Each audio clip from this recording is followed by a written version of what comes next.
¿Cómo le va, doctor Vítolo? ¿Qué tal, Seferino? Gracias por la invitación para poder compartir esta mañana con ustedes. Usted tiene un apellido ilustre en la política, Vítolo. Es muy lindo, es un orgullo muy grande y es una responsabilidad siempre, porque las comparaciones generan una responsabilidad muy fuerte en quien la lleva. Mi abuelo, que fue ministro del Interior, fue un gran parlamentario primero y luego fue ministro del Interior de Arturo Frondizi los 4 años. A pesar del tiempo transcurrido es tremendo, pero la gente se sigue acordando de él y por suerte bien. Mi querido amigo radical Gustavo Vivo dice que Vítolo es un apellido radical. Es un apellido radical, claramente. Es un apellido radical con mucha historia, de un radicalismo distinto al de hoy, claramente, en muchos aspectos, ¿no? En donde ¿En qué algunos sentido? principios regían. En donde creo yo que algunos principios tenían valores más fuertes, se conservaban más. Hoy en día creo que la búsqueda del poder a veces hace que se doble y no se rompa, ¿no? Como en contra de esa frase tan común que tenía el radicalismo clásico. Claro, recordémosla, que se rompa pero que no se doble. Claro, el principio de ser fiel a los principios que regían el pensamiento y la ideología del radicalismo, ¿no? Muy bien, pero vamos a hablar de un tema que sigue dando conversación en las redes sociales, hay encuestas en las notas, que es ficha limpia. Es un tema que cuando el fracaso, nuevo fracaso, 7 años de fracaso, en consignar, en sacar la ley que establezca que los condenados por la justicia en doble instancia no pueden ser candidatos, ¿verdad? Y acá se ha hablado mucho de por qué. ¿Por qué el gobierno, que dice que está encabezando una cruzada contra la corrupción, le creemos, pero bueno, ahora no avala este proyecto? ¿A qué se debe, según usted, el fracaso de la semana pasada? Yo creo que, como decía usted recién, es muy triste que una construcción que lleva 7 años fracase por cuestiones de absoluta coyuntura.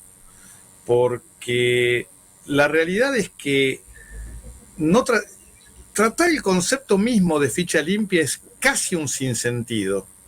La realidad es que no deberían poder ser candidatos ninguno que estuviera procesado siquiera. ¿Debe La, tanto? a ver, la Constitución específicamente permite, y esto es redacción de 1853, no es una redacción nueva, permite que cada Cámara pueda suspender a un acusado penalmente. O sea, ¿por qué? Y ponerlo a disposición del juez para su juzgamiento. ¿Por qué? Porque lo que se privilegia, lo que buscó privilegiar el constituyente originalmente, antes que el derecho a ser elegido, que es un derecho individual, es la ética y la transparencia absoluta del rol del legislador. Entonces, la mera sospecha justificaba que el Congreso, con una mayoría grabada, ¿sí?, pudiera remover y suspender a la persona que estaba siendo procesada. ¿Por qué? Para evitar pensar que el Congreso pudiera transformarse en una cueva de procesados. Lo que pasa es que el problema que tenemos es que tenemos también una desconfianza, o sea, una desconfianza muy grande en el accionar judicial. Entonces están diciendo, bueno, pero esto serviría para que cualquier juez pudiera procesar. Bueno, ahí hay que buscar un equilibrio. El equilibrio que se buscó en esto, y que podrá ser mejor, peor, es la doble instancia. Cuando dos tribunales han encontrado responsable a esa persona, se le priva la cantidad de ser. Y no me parece mal. ¿Hay otras alternativas? Sí, por supuesto, se puede discutir una cantidad enorme de alternativas, pero me parece que es un avance razonable. Entonces, demorarla con pruritos de que esto puede ser visto como una proscripción. No, esto lo que busca es moralizar la acción política, punto. Y de vuelta, poner por encima del interés individual del candidato el interés social de que el Congreso realmente nos represente. Es muy triste, si uno mira cualquier estadística sobre reputación del funcionamiento del Congreso. La última encuesta de cultura constitucional lo dice así. A mí me invitó la Cámara de Diputados a debatir el proyecto de ley de ficha limpia hace un par de meses. Yo estuve debatiendo y ahí les planteé un poco que acá lo que se estaba discutiendo era la verdadera sensación de que los representantes nos representen. Claro. O sea, de que nos representen los mejores. Y la gente desconoce quiénes son los representantes y la sensación generalizada que hay, que no importa que sea cierta o no, sino que es lo que piensa la gente, es que los diputados solamente se miran el ombligo, están para cobrar una dieta o para esconderse ahí de las posibilidades de acción judicial. Y esto es lo más peligroso. Doctor Vítolo, vamos a ver qué dicen desde la oposición. Vamos a escuchar a Paula Oliveto, diputada, y luego vamos a opinar sobre eso. La vida es testimonio, ese esfuerzo es poder mirar en la cara a los que nos votaron y sobre todo a nuestras familias. ¿Qué les pasa? ¿Que creen que ganar una elección los hace dueños de la historia? ¿Saben qué? Hace 20 años que nos vienen diciendo que los que ganan las elecciones son los dueños de la historia y cada vez estamos peor institucionalmente. En el medio están negociando jueces federales para garantizar la impunidad y de eso también se van a tener que hacer cargo. ¿Por qué se habla de Cristina Fernández de Kirchner? Porque tiene recientemente una condena confirmada, pero además porque el señor presidente de la República dijo en su campaña permanente, en una entrevista televisiva, que él le quería poner el último clavo al cajón de la señora Fernández de Kirchner. O sea... Bueno, bien, desde la oposición entonces acusan muy claramente al gobierno de estar complotada con Cristina Kirchner para bajar ficha limpia. ¿Por qué? ¿Qué le serviría al gobierno? Bueno, la oposición dice que el gobierno claramente quiere polarizar con Cristina, le conviene Cristina en el ruedo político para polarizar, destruir al PRO y de paso, si se dan las cosas, ganarle a Cristina. ¿Usted qué piensa?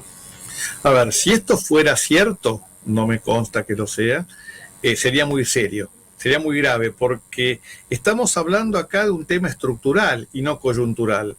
Si vamos a legislar el proyecto de ley de ficha limpia en función de la coyuntura de la próxima elección o de 2 elecciones acá a vista, me parece un tema muy grave.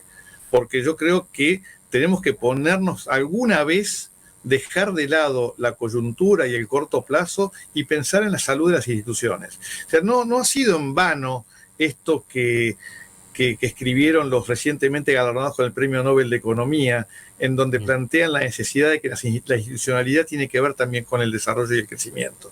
Si nosotros estamos mirando, si el problema va a ser si Cristina va a poder ser candidata, si el gobierno va a poder confrontar contra Cristina en la próxima elección, o si tenemos algún acuerdo político para buscar impunidad, me parece una mirada de muy corto plazo y muy mala para la salud de la República. Pero, claro, el gobierno tiene otra mirada. Vamos a ver qué dice el jefe de gabinete, el doctor Guillermo Francos. Pero, no, Francos, perdone que lo interrumpa porque es un poco difícil de entender, de comprender. Yo entiendo la postura, pero entonces usted dice, estamos de acuerdo con la ficha limpia siempre y cuando no se vote en un contexto en donde afectaría a Cristina. Eso es un poco lo que me está diciendo, donde esa es la situación. Sí, yo digo que no hagamos tanta laraca de una norma, primero, que puede llegar a interpretarse como una proscripción y que después además por ahí no puede aplicarse porque es una ley que es posterior a las condenas que tiene Cristina, con lo cual hay todo un tema interpretativo. Estamos generando una sensación de proscripción, ¿sí?, que no es la intención que tiene el gobierno para nada. Bien, claro, ahí con Luciana Geuna, la colega, dice Guillermo Franco, no queremos, en definitiva, yo interpreto esto, no queremos que se piense que lo que pretendemos es proscribir a Cristina Fernández de Kirchner. Bueno, ¿qué opina, doctor Vítolo? A ver, yo tengo un gran respeto por el doctor Francos y creo que está haciendo un muy buen trabajo de armado político. O sea, creo que está cumpliendo con el rol que los jefes de gabinete deben cumplir, que es el rol que antes de la reforma del 94 tenían los ministros del Interior, casualmente, que es ser un poco el armador político del gobierno nacional, y más en este caso en donde el presidente es un economista y no un político. Pero creo que en este aspecto está equivocado, porque lo plantea desde la lógica de la coyuntura, y volvemos al mismo tema. Pero esto no es un problema de ahora. Pensemos que hace ya algunos años se dictó la ley de fueros, que desnaturalizó precisamente todo el sentido ético del funcionamiento del Congreso. Y de hecho, esa ley de fueros, que ya tiene como 10 años o 12 años, de hecho condiciona todo este aspecto. Entonces, hoy es Cristina, mañana será otro. No, si miramos en esa lógica, jamás vamos a llegar a dictar una ley que tenga en realidad, que piense en la salud de la República y no en la coyuntura de corto plazo. Claro, doctor Vítolo, si se piensa en la coyuntura, el Parlamento nunca va a salir de esta trampa, ¿no?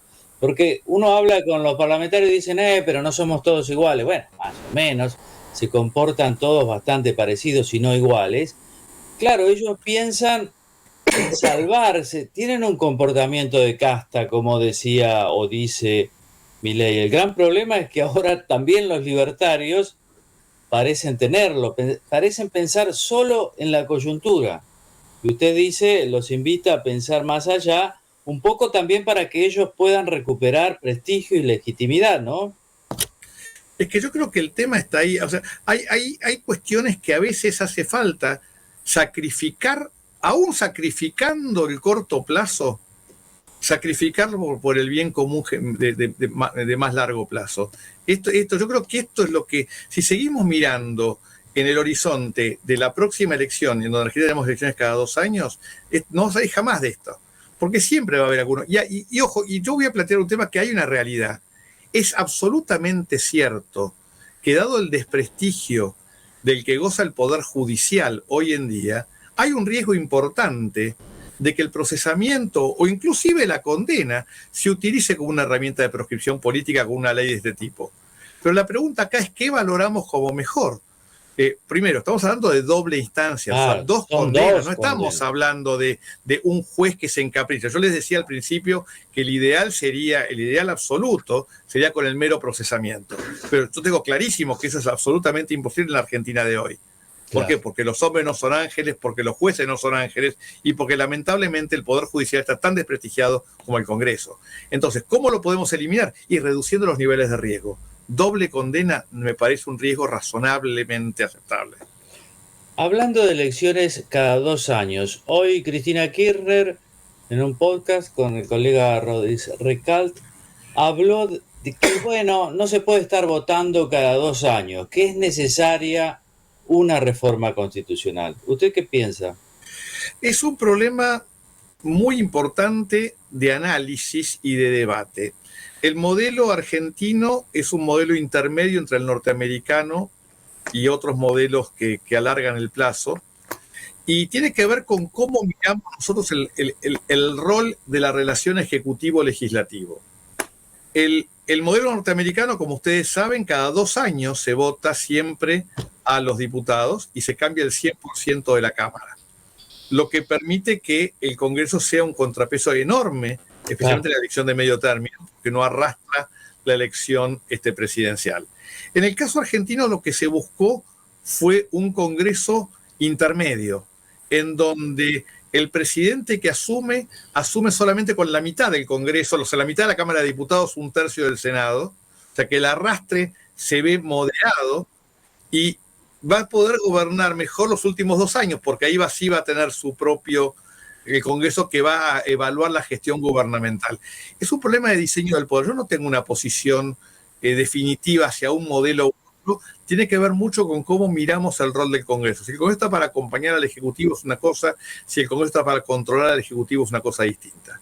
Doctor Vítolo, vamos a ver si hay alguna novedad, si hay ¿alguna pregunta, algún comentario? Sí, tenemos varios comentarios, Efe, en nuestro WhatsApp, el 11 51 52 10 47. Acá Sandra dice, en redes lo llaman ficha sucia, nunca más claro. Qué triste lo que pasó. Ezequiel nos dice una falta de respeto a la ciudadanía y a los que trabajan en el proyecto de ficha limpia para que sea ley, tristísimo. También Mariana, bueno, te saluda. Efe saluda también al doctor Alfredo, dice, estoy furiosa con los diputados que no dieron quórum para que salga la ley de ficha limpia. Es decepcionante que Argentina siga en los mismos caminos, que no haya cambios. Y también uno más de Fer nos escribe a través de nuestro WhatsApp, el 11 51 52 10 47. Dice: ¿quién puede estar en contra de este proyecto? Es inaceptable que el país tenga que discutir estas cosas a esta altura y que encima no lo quieran discutir en el recinto, en el lugar donde, en qué lugar puede ser mejor discutir. Que alguien me dé una explicación razonable. Sí, evidentemente, doctor Víctor, la ciudadanía, por lo menos la que se manifiesta en las redes, en los medios, ha quedado muy decepcionada por este tema. Es lamentablemente, a ver, yo veo siempre con tristeza el desprestigio del Congreso. Claro. Creo que el Congreso, tenemos que entender que el Congreso es una institución fundamental. Anteriormente se la llamaba la Casa de las Leyes, como el lugar realmente donde la caja de resonancia de la política real. Pero lamentablemente cuando vemos actitudes de este tipo, que pueden estar motivadas en muchísimas razones, o sea, yo no quiero juzgar por qué faltó cada uno, porque además nadie asume, sacando el bloque del Frente de Todos, que ha dicho que no está de acuerdo con el proyecto de ley y por eso lo volverá, todos los demás tienen excusas. Claro. Nadie ha dicho, no, yo no voy porque no estoy de acuerdo con el proyecto, porque no creo. Todos le buscan la chicana, la vuelta, bueno, que es perfectible, que no es perfectible, que no me gusta la segunda condena, pero no dan la discusión. Entonces, ahí tenemos un tema de debate complejo, ¿no? Hablando de excusas, uno dijo que había perdido el subte, ¿no? El otro que se había descompuesto porque había comido salame. También hay que decir que últimamente los legisladores, la calidad de los legisladores es muy pobre. Hay muy buenos, muy bien preparados y demás, pero hay varios que no parecen dar la talla, ¿no, doctor? Yo creo que hay gente maravillosa dentro del Congreso, gente que tiene realmente la camiseta puesta para la defensa de las instituciones, y me refiero a todos los partidos políticos, esto es sin distinción. Y creo que hay gente que está ahí porque en muchos casos son reparto de favores políticos, muchos casos, especialmente me refiero a los distritos que eligen más diputados, porque en las provincias más pequeñas es más común conocer quién es el candidato.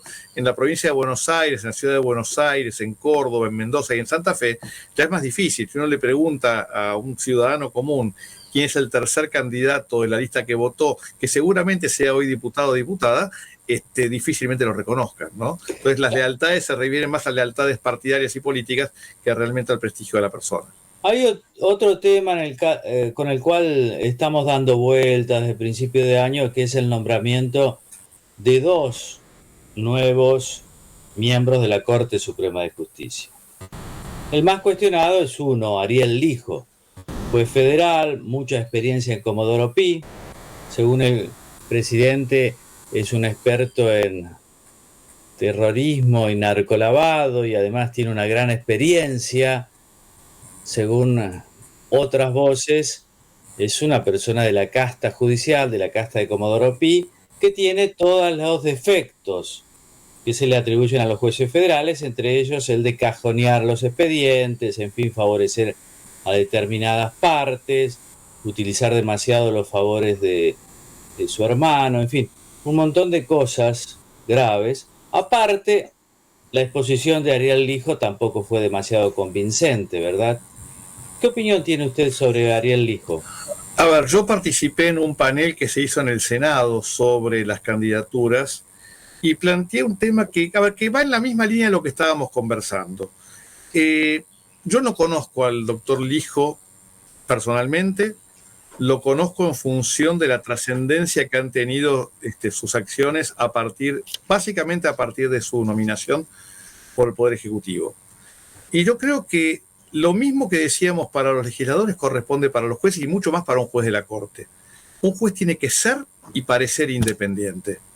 Y esto lo ha dicho la Corte Interamericana de Derechos Humanos, lo ha dicho el Comité de Independencia Judicial de Naciones Unidas. O sea, ha habido muchas argumentaciones de esto del ser y el parecer.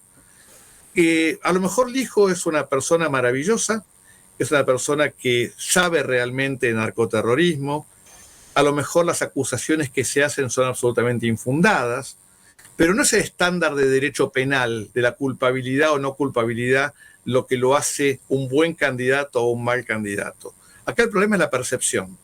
Y la percepción social del juez Lijo no brinda confianza a la integración de la Corte Suprema. Entonces, este es el punto para mí central. Aunque sea un santo y brillante, la percepción social va a ser mala, y esto, o es mala hoy, y esto lo hace, en mi opinión, inhábil para que se le otorgue el acuerdo. En cambio, el otro candidato, García Mansilla, del cual se habla menos, no hay ninguna impugnación en cuanto a su capacidad, su trayectoria, sus comportamientos. Sin embargo, no parece tener el apoyo del peronismo, que es mayoría, considerable mayoría, en el Senado, ¿verdad? Bueno, ahí nos encontramos con otra cuestión completamente diferente. ¿Por qué? Porque la realidad es que el nombramiento de un juez de la Corte es un acto político. Claramente es un acto político, en donde los candidatos tienen que tener una cantidad de características, pero la definición es eminentemente política. Quiero tener un candidato que cumple con los riesgos, que piensa de esta manera o que piensa de otra. Lo normal es que los candidatos obviamente reflejen el pensamiento político del presidente que los nomina, porque sería un absurdo pensar lo contrario. Y en la lógica de la renovación escalonada, en donde un presidente solamente va a poder nombrar cuando se produce una vacante, no podría un presidente alterar el pensamiento político de la Corte, salvo una excepción muy, muy grande, como se dio en Estados Unidos con el caso de Trump. Pero el tema de la elección política, lo que no puede ser es que estemos negociando políticamente durante 9 meses. Llevamos un parto realmente con esto. El presidente ha presentado sus candidatos, punto. Mejores, peores, nos gustarán más, nos gustarán menos. Pero el Congreso está ahí poroteando a ver qué me dan a cambio. Y esto es lo que para mí es erróneo. Porque si no van a dar el acuerdo, sería bueno que lo dijeran, no damos el acuerdo para permitir al presidente liberar y nominar a otras 2 personas. Y si lo van a dar, démoslo y terminemos la cuestión. Este limbo de no tenemos nada genera una sensación que además de vuelta no contribuye ni a la vigencia de un poder judicial realmente independiente, especialmente frente a argumentos que están diciendo, bueno, el bloque del Frente de Todos quiere negociar por una candidata que es muy afín y que la verdad, más allá de si es cierto o no, la persona que están planteando claramente no reúne ninguno de los requisitos para ser juez de la Corte. Pero este poroteo, ¿no? Te cambio 2 jueces por 3 jueces federales y por el procurador, ¿no? Como si haciendo el combo, me parece una cosa muy peligrosa. Ahora, doctor Vítolo, ¿qué pasa si extinguida el periodo ordinario de sesiones, el presidente quedaría habilitado para nombrarlo por decreto, sí o no? Desde el punto de vista constitucional, sí. Sí, ¿no? No hay ninguna duda. La absoluta mayoría de los constitucionalistas entendemos que no hay ninguna objeción constitucional al nombramiento por decreto. Nombramiento por decreto que está sujeto, obviamente, a que el Congreso no rechace los pliegos con posterioridad y que durarían solamente 1 año. O sea, esto es el punto a tener en cuenta como planteo. Ahora, si desde lo político es un nombramiento válido, ya es otra historia. Ahí ya entra a jugar otro tipo de consideraciones. Pero podría hacerlo. Podría hacerlo. Ahora, si el Senado, cuando vuelva a sesionar, suponiendo que no haya extraordinaria, en fin, en ordinaria podría rechazarlo en marzo, abril. Exactamente, o sea, si el Ejecutivo nombrara por decreto a los 2 jueces y los 2 jueces asumieran y no presentara los pliegos en extraordinarias, a partir del 1 de marzo el Senado podría dar o rechazar el acuerdo. Si diera el acuerdo, queda confirmados. Si rechaza el acuerdo, ahí se abre una discusión que no se ha dado jamás, claro, de si continuarían hasta el 30 de noviembre del año 2025 o si ante el rechazo del acuerdo caen, que es un tema que no se ha trabajado todavía. Muy bien, doctor Vítolo, Alfredo Vítolo, profesor de Derecho Constitucional, obviamente abogado. Muchas gracias por haber conversado con nosotros. No, muchísimas gracias, Ferino, y a disposición para cuando tengan ganas.